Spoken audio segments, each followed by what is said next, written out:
안녕하세요. 글을 처음 남겨보는 40대 남자입니다. 최근에 속 시원한 일을 겪으면서 저도 사연 하나 올려봐야지 생각하고 이렇게 글을 적게 되었네요.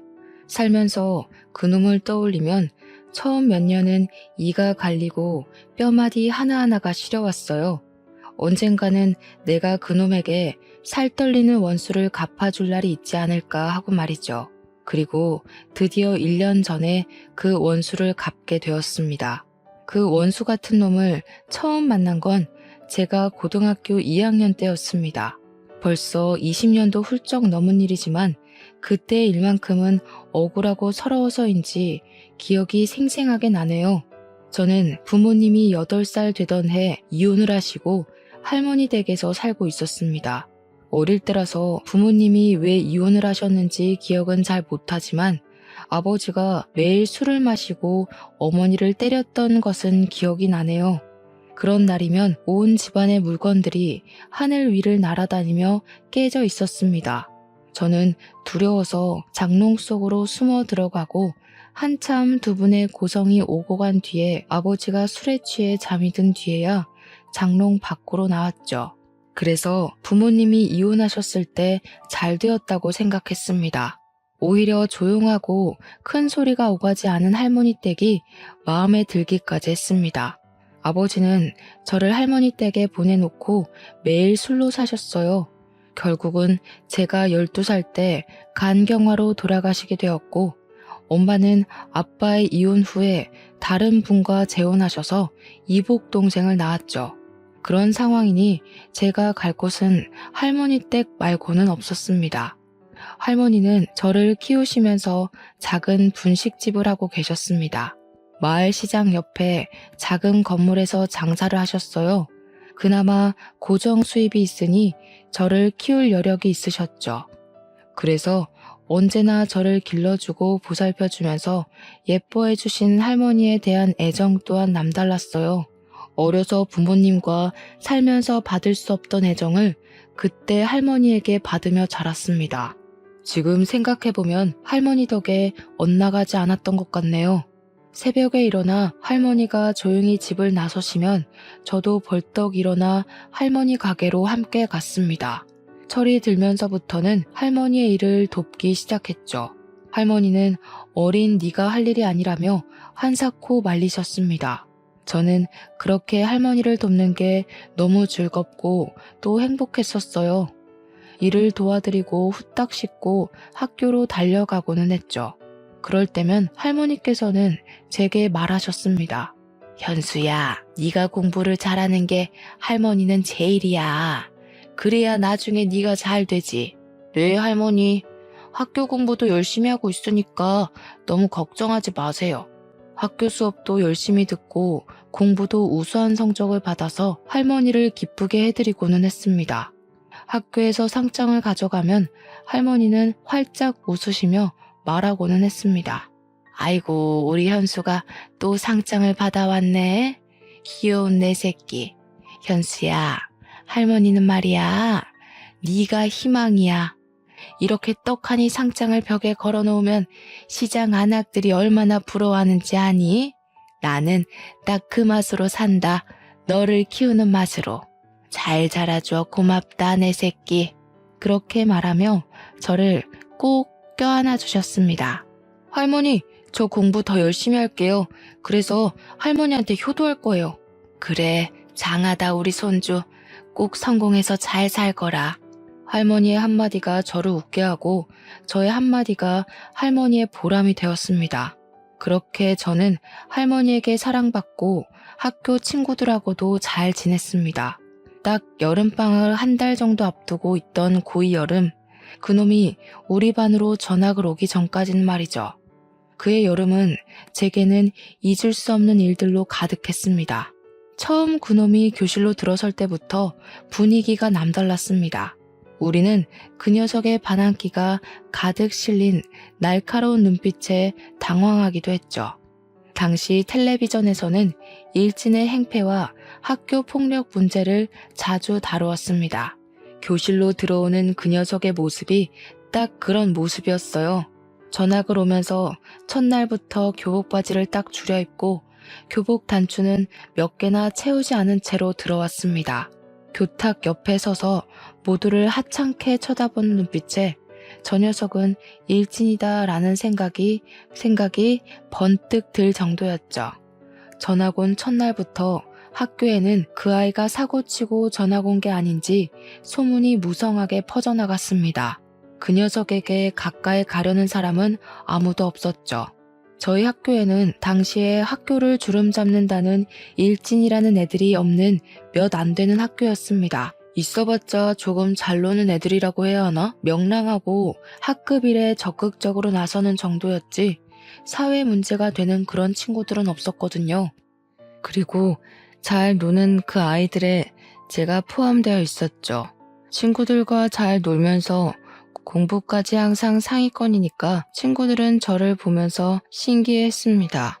친한 친구들은 같은 중학교 출신으로 중학교 때부터 친하던 녀석들이라 저희 집 가정 환경도 잘 알고 할머니와도 잘 아는 녀석들이었죠. 학교가 끝나면 친구들과 종종 할머니의 분식집으로 가서 떡볶이도 먹고 공부도 함께 했습니다. 고등학교에 진학하니 야간 자율학습이라는 게 있더군요. 학교에 늦게까지 남아서 공부를 해야 했지만 늦게까지 홀로 장사를 하는 할머니가 걱정이 되었습니다. 학교에 말을 하고 일찍 집으로 돌아가고는 했죠. 딱 그 녀석이 오기 전까지는 그렇게 평범하게 지냈었습니다. 확실히 그 녀석이 전학을 온 뒤 밤 분위기가 낮게 가라앉았지만 친구들과 저는 신경 쓰지 않았습니다. 그 녀석과 함께 놀아주고 사고 쳐주는 친구가 없어서 그랬을까요? 그 녀석은 얌전히 교실 뒷자리에서 고개를 숙이고 잠을 잤습니다. 그리고 야간 자율학습 시간이 되면 집으로 돌아갔어요. 그 녀석이 가끔 하는 행동은 고개를 빼꼼히 들고 교실에서 이야기를 나누는 우리를 지켜보는 정도였었죠. 제 성격상 그런 녀석이 처음에는 안타까워 보였습니다. 전학을 와서 학급에 스며들지 못하고 있으니까요. 몇 번 말을 걸면서 그 녀석과 친해지기로 했습니다. 겉모습은 껄렁껄렁해도 속은 정반대인 사람도 많이 있잖아요. 할머니께서 항상 겉모습만 가지고 판단하지 말라고 가르쳐 주시기도 하셨고요. 저는 살며시 그 녀석에게 다가가서 말을 걸었습니다. 우여가, 나는 김현수라고 해. 벌써 전학 온 지도 며칠 된 것 같은데 이제야 인사를 하네? 잘 지내보자. 그 녀석은 저를 뚫어져라 쳐다보더니 숙이고 있던 몸을 똑바로 세우고서 인사를 하더군요. 그래, 반갑다. 네가 잘 지내보자고 하니까 나도 너랑 잘 지내볼게. 처음에는 어색했지만 그렇게 인사를 나누고 속 깊은 이야기를 나누었더니 생각보다 나쁜 녀석이 아니었습니다. 그리고 전 학교에서 강제 전학을 왔지만 왜 전학을 오게 되었는지는 제게 말을 안 하니 저도 딱히 물어보기가 그렇더군요. 그래서 말하기 어려운 사정이 있나 보다 그렇게까지만 생각을 하고 더 그 녀석에게 물어보지 않았습니다. 나쁜 녀석이 아닌 걸 알았으니 저는 저와 친한 친구들을 소개해주면서 다 같이 친하게 지내보자고 말을 걸었습니다. 그리고 그 녀석과 제 친구들과 함께 뭉쳐 놀게 되었습니다. 친구들은 처음부터 그 녀석을 신뢰하지 않았습니다. 왠지 꺼려진다고 말입니다. 저는 그래도 잘 지내보자 말하며 친구들을 다독였어요. 그렇게 그럭저럭 우리는 사이좋게 지내다가 여름방학을 앞두게 되었습니다. 여름방학이라고 해봤자 잠깐 일주일 정도 쉬다가 학교를 다시 나와야 할 게 무의미했지만 그래도 밤 10시까지 하는 야간 자율학습은 없었습니다. 그런데 그 녀석이 방학 일주일 동안 자신의 집 별장으로 놀러 가자고 하는 겁니다. 저는 어렵다고 거절할 수밖에 없었습니다. 당시에 할머니가 허리가 많이 안 좋았거든요. 수술을 미루다가 제 방학에 맞추어서 수술 일정을 잡으셨죠. 그래서 방학 동안 제가 할머니의 병간호를 해야 했습니다. 미안하다. 나는 못 갈 것 같아. 할머니 허리 수술이 잡혀 있어서 내가 간병을 해야 할 것 같아. 너희들끼리 재미있게 놀고 와. 제 사정을 모르는 그 녀석은 왜 간병을 네가 해? 라는 의문의 표정을 저에게 짓더군요. 야, 왜 할머니 간병을 네가 하고 그래? 사람 써. 그럼 되지. 부모님께 사람 붙여달라고 해. 저는 그제서야 그 녀석이 제 집안 사정을 아직 모르고 있었다는 사실을 깨달았죠. 아, 나는 부모님이 안 계셔. 어릴 때 아버지가 돌아가시고 할머니랑 둘이 살고 있어서 간병을 붙일 사람이 없어. 돈도 그렇고 내가 하는 게 더 낫지. 다른 사람은 할머니가 불편해하실 수도 있으니까. 저는 아직도 그 녀석이 그때 짓던 그 오묘한 미소가 머리에 잊혀지질 않네요. 뭐랄까, 기분 나쁘게 한쪽 입꼬리만 살짝 들어올리는 그런 미소 있잖아요. 친구들은 제가 별장에 가지 못한다고 하자 친구들도 별장에 가지 않겠다고 하더군요. 아마 그때까지 그 녀석은 제 집이 가난하다는 것을 몰랐을 겁니다. 저 말고 제 친구들은 다들 잘 살았거든요. 한 녀석은 부모님이 건물 상가 임대업을 하셨고, 다른 녀석은 대기업 간부의 아버지와 어머니, 또 다른 친구는 부모님이 한의원을 운영하는 등 집도 잘 살고 놀기도 잘하는 녀석들이라서 저희 집도 당연히 그 정도 수준인 줄 착각했던 겁니다. 친구들은 항상 저를 중심으로 모였기에 그 녀석 눈에는 제가 리더처럼 보였나 봅니다. 자신은 아버지가 사업을 운영하셔서 부자라느니 그런 이야기를 자주 꺼낸 시점이 바로 딱 그 여름방학 사건 뒤부터였습니다. 야, 그거 아냐? 우리 아빠 회사에 부모가 다니는 애들 여기 몇 명이나 있는지 한 3명은 있는 것 같은데 누군지 알려줄까? 그 녀석은 꼭 그런 이야기를 할 때면 그 기분 나쁘게 한쪽 입꼬리를 올리기 시작했습니다. 저는 그 기분 나쁜 미소가 보기 거슬렸지만 굳이 그 녀석에게 말을 하지는 않았습니다. 굳이 그런 걸 알아야 하는 거야? 부모가 뭘 하든 우리랑 상관이 없잖아. 제가 그렇게 말하면 그 녀석은 제가 아무것도 모른다는 듯이 제 어깨를 툭 치면서 말했죠. 야, 너는 그래서 안 된다니까. 부모가 하는 일은 계급이야. 우리 아빠는 사장, 그 녀석 아빠는 우리 아빠 따까리. 그러니까 그 녀석은 내 따까리도 되는 거지. 그 녀석은 그런 말을 정말 쉽게도 내뱉는데 어이가 없었죠. 야, 그런 게 어디 있어. 거기는 엄연히 직장이고 여기는 학교인데 그렇게 연결짓는 건 무리 아니야? 그러니까 네가 그 꼬락서니로 사는 거야. 야, 학교는 졸업하면 끝이잖아. 사회에 나가면 결국 돈이 최고야. 권력이라고. 제 친구들은 그 녀석이 그런 말을 할 때면 그 녀석에게 한 소리씩 하기 시작했습니다. 야, 최우혁, 너는 사람한테 그렇게 말하는 거 아니라고 안 배웠냐? 우혁이 너 현수한테 그런 식으로 말하는 거 기분 나빠. 다시는 그런 식으로 말하지 마. 그리고 다른 애들한테도 그런 식 발언은 듣기 거북하다. 친구들이 정색을 해도 그 녀석은 자신의 집에 돈이 많다는 자랑을 하는 건 도를 넘기 시작했죠. 처음에는 녀석 입장에서 그렇게 보일 수도 있다고 생각했습니다. 저와 너무 다른 환경에서 살았고 주위의 친구들이 그런 녀석밖에 없었으면 잘못된 생각을 바로잡을 기회가 없었을 거니까요. 그리고 그렇게 툭 한마디 하면 그 다음부터는 잠시 잠잠해지고는 했습니다. 그러다가 친구들이 그 녀석과 손절하게 된 일이 생겼습니다. 저는 그날도 친구들과 이야기를 하면서 놀고 있었습니다. 평소와 다름이 없었죠. 급식을 먹고 돌아오는 길에 친구들과 몸장난을 치면서 놀았습니다. 친구와 장난을 치다가 실수로 제 손이 그 녀석의 턱을 치게 된 겁니다. 그런데 갑자기 그 녀석이 대뜸 제 멱살을 잡으면서 주먹을 들어 올리는 겁니다. 어디서 거지 같은 게 나를 치려고 해. 네가 잘해주니까 진짜 친구로 보여? 친구들은 그 녀석의 팔을 붙잡고 말렸죠. 이게 진짜 적당히 안 하냐? 내가 전에 현수한테 그런 말 하지 말라고 했지. 와, 진짜 할 말이 있고 못할 말이 있는 거야. 그런 식으로 입으로 내뱉으면 다 말인 줄 알아? 친구들 눈치를 봐서 그런지 그 녀석은 제 멱살을 잡은 손을 놓더라고요.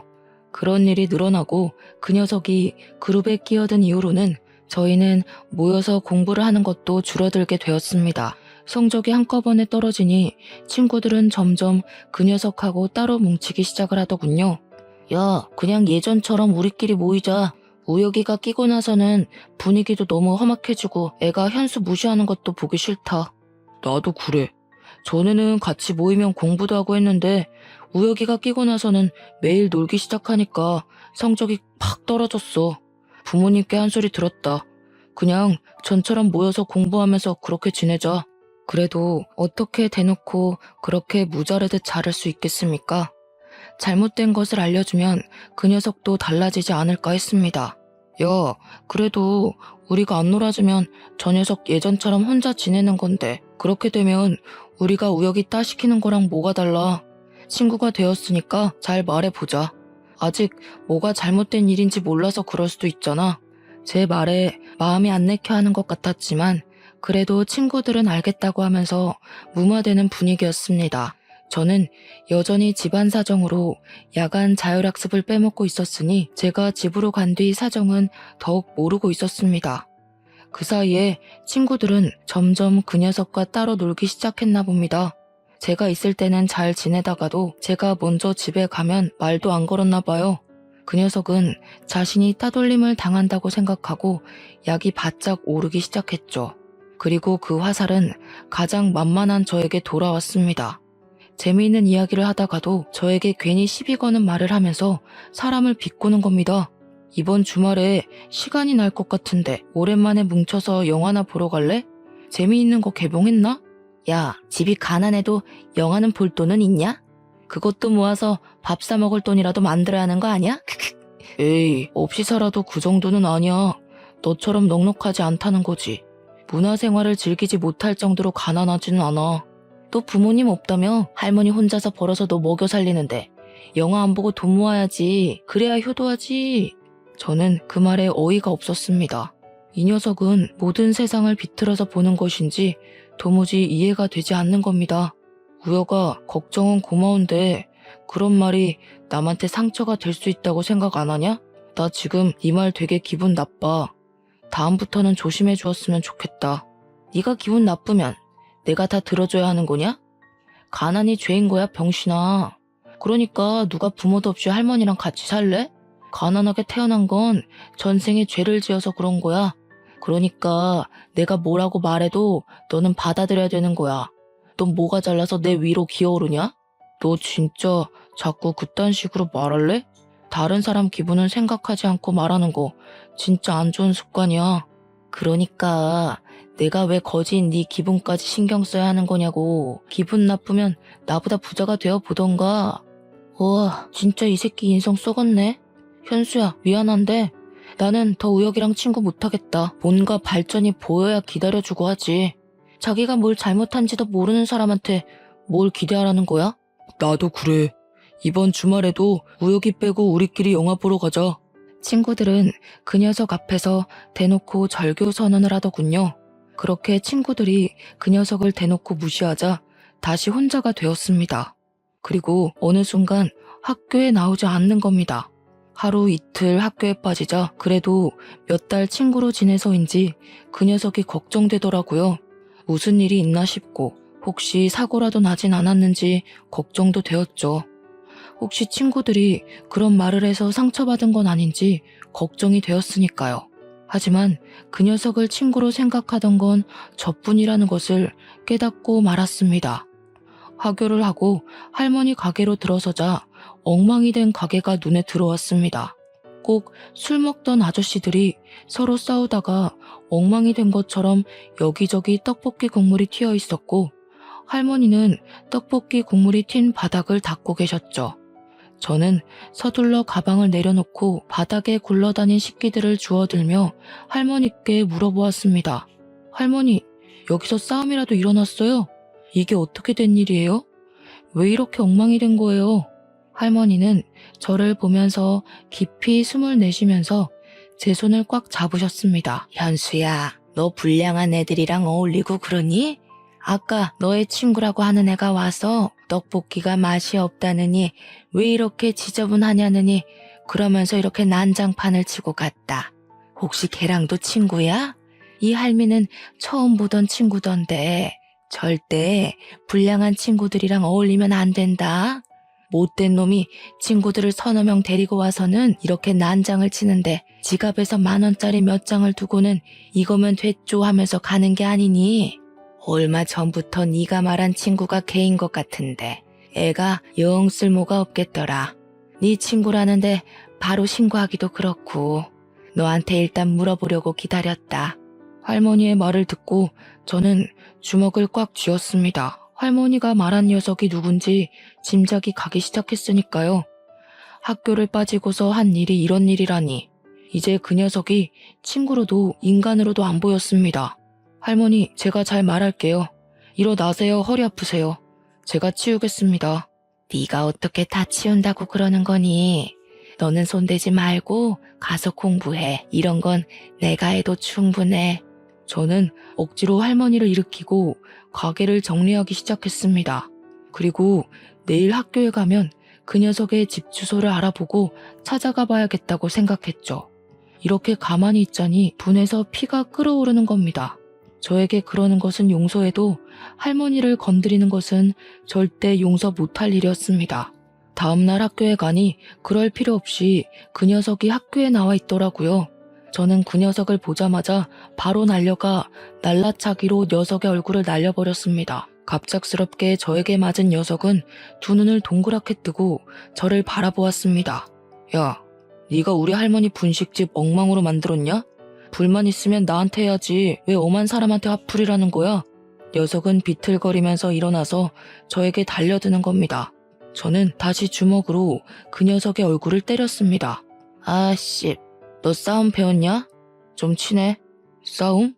그건 너 같은 양아치 같은 새끼나 하는 거고 나는 스포츠를 배웠다. 너는 좀 예의범절 좀 배워와라. 시비 좀 그만 걸고. 녀석은 달려들어 저를 엎어뜨렸지만 저는 다시 그 녀석의 위로 올라타서 그 녀석을 때렸죠. 녀석의 입에서 피가 나오더니 앞니가 부러졌는지 흰 옥수수 알맹이 같은 걸 뱉어내더군요. 야, 너희들 지금 학교에서 뭐 하는 거야? 어? 이것들이 겁도 없이 싸움해? 저희는 교무실로 끌려가야 했고 곧 할머니와 녀석의 어머니가 학교로 소환되어 와야 했습니다. 교무실은 녀석 어머니의 비명으로 가득 차게 되었습니다. 이게 뭡니까? 지금 내 아들 얼굴을 누가 이렇게 만들어 놓은 거냐고요? 어떻게 사람 얼굴을 그리고 앞니가 2개나 빠지는 게 말이나 됩니까? 애가 학교에서 하라는 공부는 안 하고 사람만 패고 있고 우리 아들 이런 짓 당하게 하려고 이 학교 보낸 거 아니라고요? 아이고, 정말 죄송합니다. 제가 다 잘못 가르쳐서 일어난 일이니 한 번만 봐주십시오. 할머니가 그 녀석의 어머니께 싹싹 비는데 마음이 너무 아팠습니다. 조금만 더 참을 걸 참았으면 할머니가 비는 일은 없었을 텐데 죄책감이 밀려왔어요. 그런데 제 옆에 있던 그 녀석이 희죽거리며 저를 쳐다보더라고요. 그 순간 조금 더 패줄 걸 하는 아쉬움도 들었습니다. 결국은 학폭위가 열리게 되었습니다. 그런데 그때의 분위기를 아시는 분도 있겠지만 부모도 없고 가난한 저에게 유리하게 돌아갈 리가 없었어요. 평소에 저를 예쁘게 보던 담임이나 교감 선생님도 저의 잘못으로 몰고 갔습니다. 그리고 그 녀석의 어머님과 바쁘게 주고받는 눈빛을 보아하니 촌지를 받은 게 분명해 보이더군요. 이건 명백한 현수의 잘못입니다. 어디서 신성한 학교에서 싸움을 벌입니까? 저는 항상 아이들에게 이곳은 학문을 성취하는 곳이라고 가르쳐왔습니다. 이렇게 문제를 일으키는 학생을 계속 제 반에 그리고 학교에 두면 안 된다고 생각합니다. 그럼요, 김 선생. 참 옳은 말 잘하셨습니다. 한번 사고치고 문제를 일으키는 애들은 또 그럽니다. 어릴 때 싹을 잘라버려야죠. 저는 돈에 못 이겨 교육자가 지녀야 할 자존심을 버린 두 분을 보고 더는 이 학교에 다니기가 싫었습니다. 아이고, 선생님, 아직 어린애들이 뭘 알겠습니까?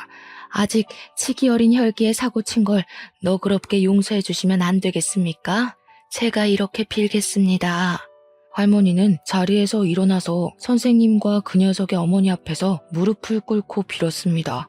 저는 그 모습에 눈이 돌아버리고 말았어요. 할머니, 저 사람들한테 왜 빌어요? 그럴 가치도 없는 사람들인데. 당장 일어나요. 저는 소리를 꽥 지르고 할머니를 붙잡아 일으켜 세웠습니다. 저는 학생으로서 두 분을 정말 존경했습니다. 하지만 지금 그 존경심이 땅으로 떨어졌네요. 돈이 뭐라고. 한 번도 제가 왜 저 녀석을 때리게 되었는지 물어보셨나요? 물론 제가 친구를 그것도 학교에서 때린 건 100번 양보해서 잘못했다고 생각합니다. 하지만 지금 제게 보여주신 모습을 보니 제가 스승님을 잘못 골랐네요. 자퇴하겠습니다. 이런 사람들한테서 배울 게 없다고 생각해서요. 퇴학을 당한 게 아니라 저는 스스로 자퇴한 겁니다. 그렇게 말하고 저는 할머니의 손을 꽉 잡았고 학교를 나왔습니다. 할머니는 집으로 돌아가는 내내 눈물을 흘리셨어요. 가서 빌어라, 현수야. 이렇게 학교를 그만두면 어쩌자는 거니? 네 미래는 생각 안 할 거야? 앞으로 어떻게 하려고 그러는 거야? 할머니는 제가 저렇게 양심 없는 사람들 밑에서 공부를 배울 수 있을 거라고 생각하세요? 걱정 마세요. 검정고시 볼 거예요. 아이고, 그래도 이렇게 가는 건 아니다. 사람은 사람 속에 살아야지. 학생은 학생에게 맞는 곳이 있는 법이야. 저도 사람 속에 살려고 하는 겁니다. 사람다운 사람들 속에서 살고 싶어요. 저는 그날 이후로 할머니의 가게를 도와드리면서 틈틈이 검정고시 시험을 준비하게 되었죠. 그러는 사이에도 그 녀석은 자신의 예전 친구들을 이끌고 가게로 다시 찾아와 할머니를 향해 깽판을 치는 겁니다. 저는 그 녀석의 멱살을 잡았습니다. 야, 여기가 어디라고 네가 찾아와. 눈에 보이는 게 없어? 다른 이도 빠지게 만들어줄까? 해볼래? 왜? 이제 나 때리고 감방에 가려고? 엄마가 그때 경찰에 신고한다는 거 내가 그래도 몇 달의 정을 생각해서 그러지 말라고 한 거야. 알기나 하냐? 야, 담임이랑 교감 봤지? 너 평소에 이뻐하더니 우리 엄마가 몇 푼 찔러주니까 바로 너 버리더라? 현수야, 이게 계급이고 이게 현실이야. 네가 아무리 발버둥 쳐도 못 올라오는 곳에 내가 사는 거라고. 그러네. 어쩐지 구린내가 나는 게 사람이 아닌데 사람 대접해줬었네. 다시는 오지 말고 꺼져. 저는 그 녀석을 밀쳐냈습니다. 그런데 그 녀석이 희죽거리며 웃기 시작하는 겁니다. 야, 시끄럽고 가게나 빼. 이 건물 우리 엄마가 샀어. 네 할머니는 꼭 자리도 안 좋고 목도 안 좋은데 가게를 차리냐? 좀 좋은 데서 장사하면 좋았을 건데 헛돈 쓴 게 아니면 좋겠다. 저는 어이가 없어서 그 녀석을 노려보았습니다. 온전히 저희를 내쫓고 괴롭히고 싶어서 건물을 사다니 인간이 아니었죠. 우리는 그렇게 오랫동안 장사를 하던 낡은 가게에서조차 쫓겨나게 되었습니다. 할머니의 생계가 사라지자 제가 나서서 일해야 했습니다. 고등학교 자퇴와 미성년자라는 이유로 마땅한 일자리를 찾지 못했습니다. 제가 할 수 있는 일은 취업이 쉽도록 검정고시를 하루라도 빨리 따야 하는 것이었죠. 매일 밤 열심히 공부한 저는 검정고시에 합격하게 되었습니다. 시험 합격 통지서를 보고 할머니는 그제야 완전히 안심하시더군요. 검정고시에 합격하니 겨우 공장에 취직할 수 있었습니다. 그렇게 1, 2년은 직장에 들어가 일단 돈을 벌자 싶었어요. 그때 할머니가 저에게 서류를 보여주면서 말씀을 하셨습니다. 저기 알아보니까 구청의 허가를 받고 노점상을 할 수 있다는구나. 가게 보증금 받아놓은 거 있으니 이걸로 노점상을 해볼까 한다. 하지만 노점상은 춥고 힘들 거예요. 할머니 아직도 허리가 시리다면서요. 오래 서서 일해야 하는데 가게에서 일하는 거랑 차원이 다르다고요. 그래도 평생 해오던 일을 안 하자니 너무 힘이 든다. 조금이라도 움직여야 늙지도 않고 너 대학 등록금이라도 벌지.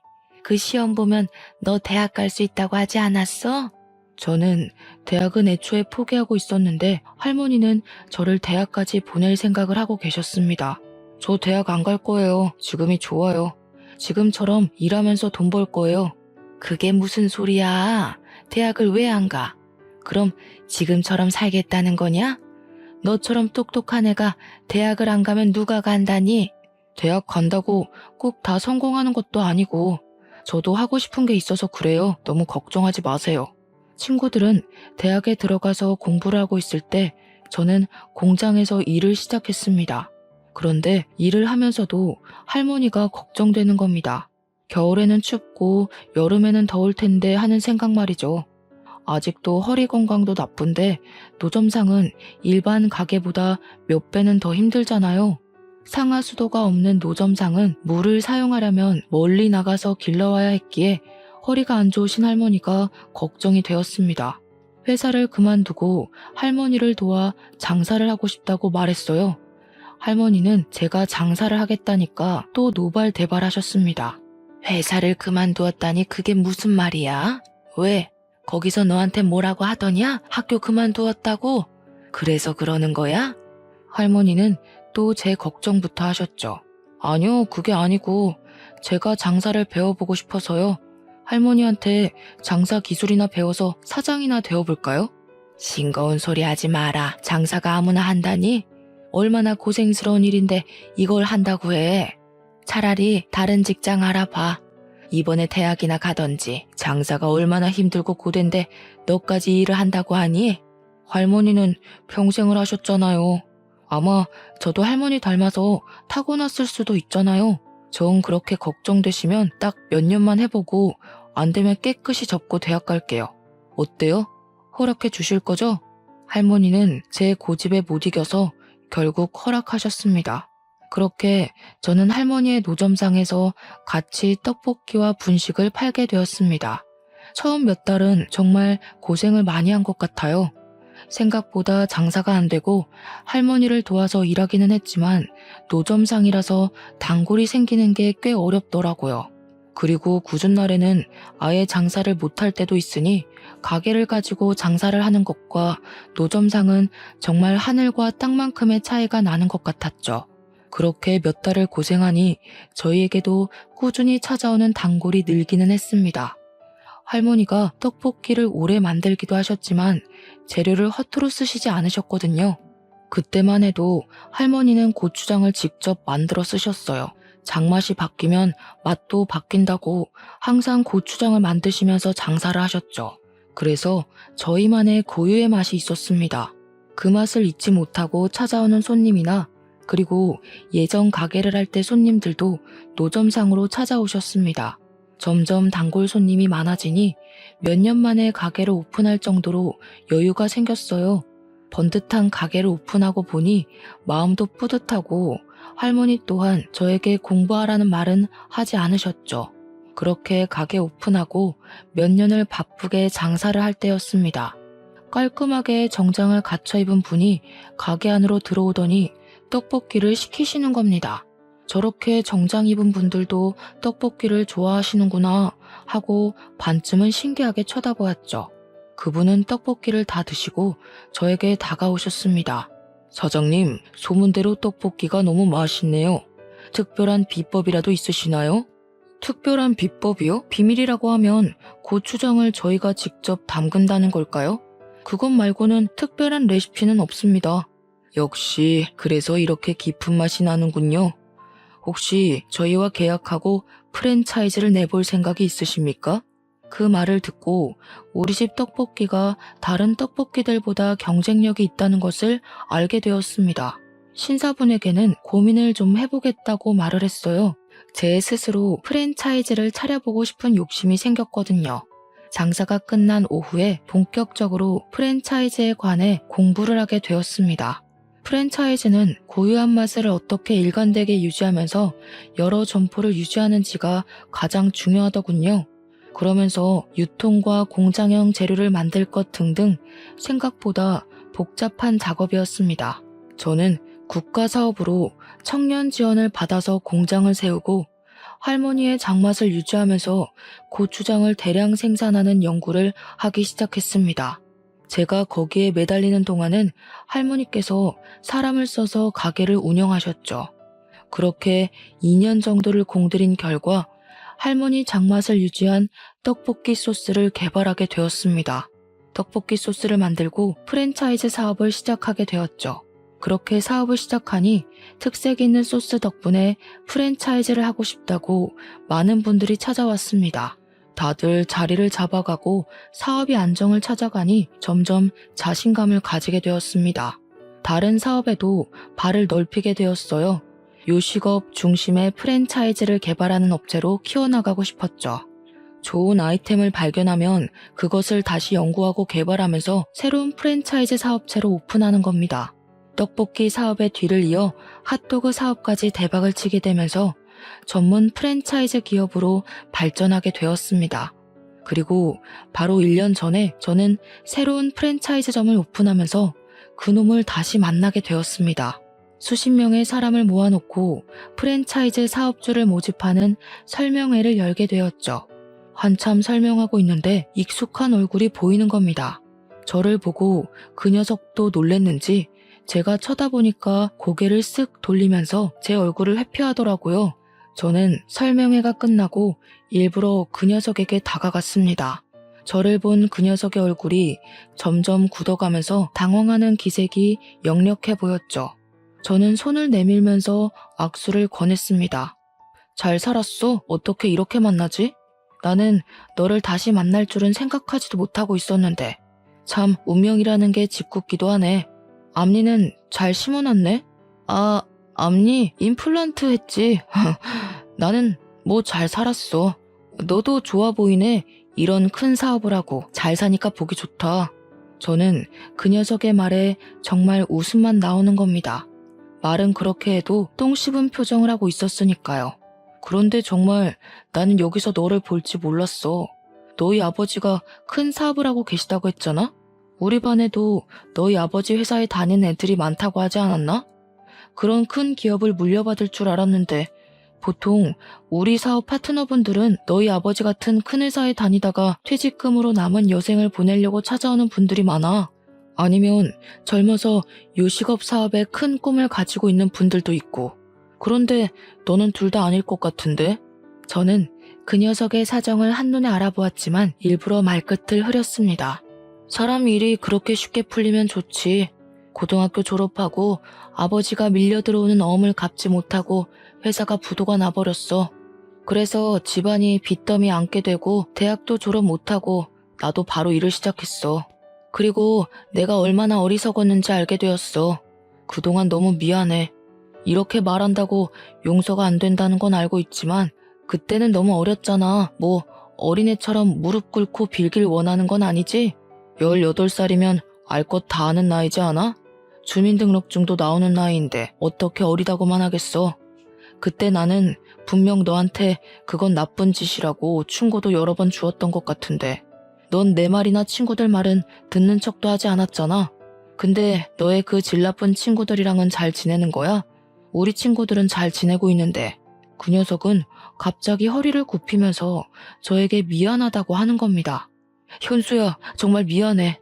제발 옛날 일은 잊어주라. 벌써 20년도 넘은 이야기잖아. 옛날 이야기 꺼내서 너한테 좋을 거 하나도 없을 거 아니야. 나한테 안 좋을 건 뭔데? 아, 고등학교 때 자퇴한 거? 내 잘못도 아닌데 자퇴한 게 잘못인가? 내가 누구 때문에 그렇게 되었는지 너는 알잖아. 그러지 말고 일어나. 네가 자꾸 그러면 다른 사람이 나를 이상하게 보잖아.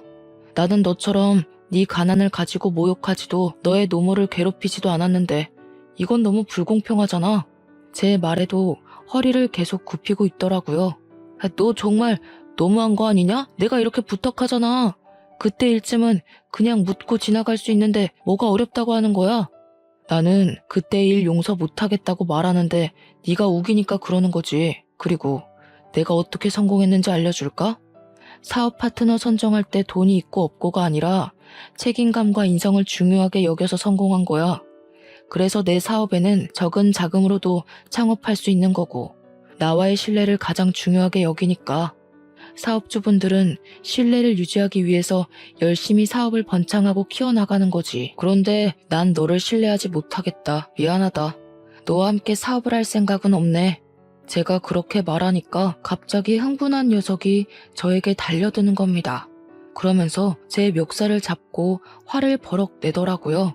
원래는 아무것도 가진 게 없던 놈이 양복 입고 몇 번 운 좋게 성공하니까 눈에 보이는 게 없지? 응. 그런다고 네가 다 가진 것 같아? 세상 다 산 것 같아? 부모도 없고 엄마가 버리고 간 놈이 뭐가 잘났다고 내 앞에서 그딴 식으로 말하는 거야? 그러니까 말이야. 아무것도 없던 네가 왜 나한테 이러는지 모르겠어. 넌 네 손에 쥔 것들이 다 네 것이라고 착각했나 보네. 넌 처음부터 아무것도 한 게 없는데 말이야. 다 너희 아버지가 이룬 거 아니야? 그런데 왜 이렇게 당당하게 구는 거야? 결국 하나도 없이 다 이뤘잖아. 그래서 고소하냐? 내가 네 앞에서 빌빌 키니까 아주 기분이 좋아? 미안한데 나를 너와 같은 취급은 하지 말아주었으면 좋겠다. 기분이 좋은 게 아니라 반가운 거지. 네가 망하고 내게 와서. 오늘은 예정을 생각해서 그냥 넘어가 줄게. 보안팀, 여기 내 친구분 좀 밖으로 모셔다 드려. 녀석은 나가면서까지 화를 버럭 내며 보안팀에 화풀이를 하고는 자기 발로 나가버렸습니다.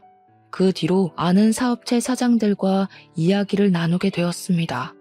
이미 저와 악연이 입을 타고 이곳저곳 흘러들어갔는지 여러 곳을 기웃대었지만 그 녀석의 인성을 아는 타 프랜차이즈 업체들은 다 거절을 했다고 하네요. 자업자득이었겠죠. 그리고 들리는 말에는 홀로 가게를 오픈하게 되었지만 사업 기술도 장사 머리도 없었던 녀석은 1년도 안 되어 폐업을 신청했다고 합니다.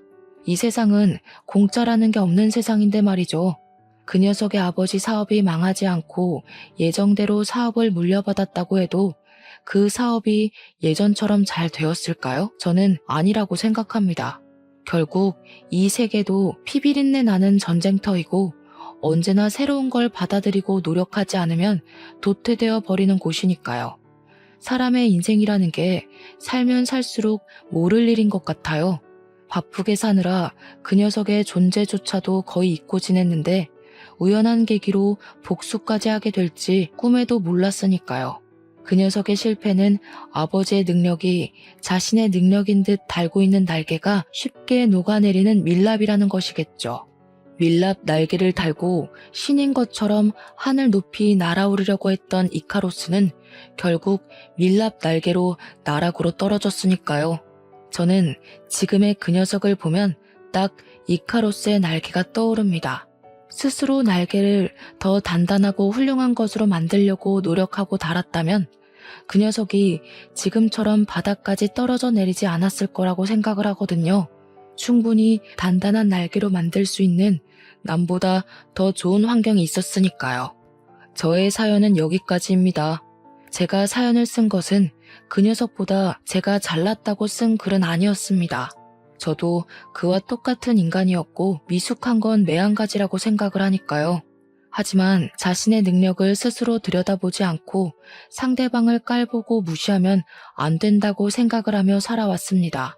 그리고 저는 나의 그 생각이 옳다는 것을 다시금 깨닫게 되었습니다.